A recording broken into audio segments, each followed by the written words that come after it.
আসসালামু আলাইকুম রহমতুল্লাহ গাইজ, আপনাদেরকে নিয়ে যাব রানা মামার সে ঐতিহ্যবাহী পোড়া রুটির চায়ের দোকানে এবং সুইচ গেটের কিছু দৃশ্য দেখাতে। ছোট ভাই পাহাদ এখানকার লোকাল, সে বললো ভাই চলেন আমরা সুইচ গেট আর রানা মামার পোড়া রুটির চা খেয়ে আসি।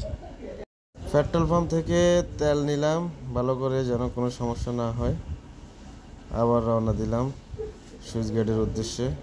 পরিবেশটা খুবই সুন্দর। হঠাৎ করে আমাদের বিক্রয় প্রতিনিধির জেলার সভাপতি এবং সেক্রেটারি ওনারাও যাচ্ছে সুইচ গেটে। অবশেষে সুইচ গেট চলে আসলো। এখানে আসার পর সুইচ গেটটা দেখলাম, একটু হাঁটাহাঁটি করলাম।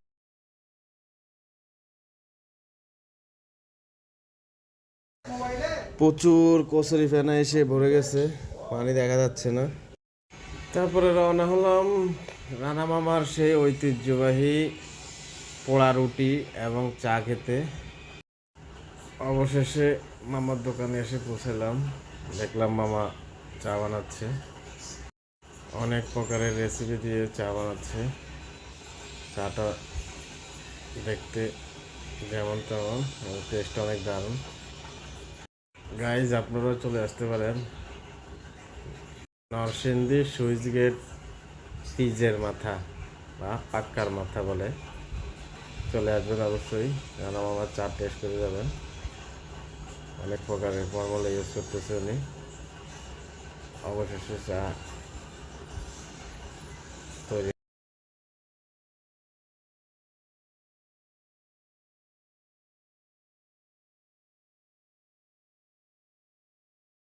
বহু প্রতীক্ষার পর চলে আসলো আমাদের মাঝে গরম গরম অনেক গরম ক্ষীর মালাই চা। টেস্টটা অনেক অসাধারণ। আমাদের বিক্রয় কমিটির জেলা সভাপতি এবং সেক্রেটারি ওনারাও অনেক মজা পেল এবং সাপোর্ট করলো, আর বললো নেক্সটে আবার আসবো এখানে।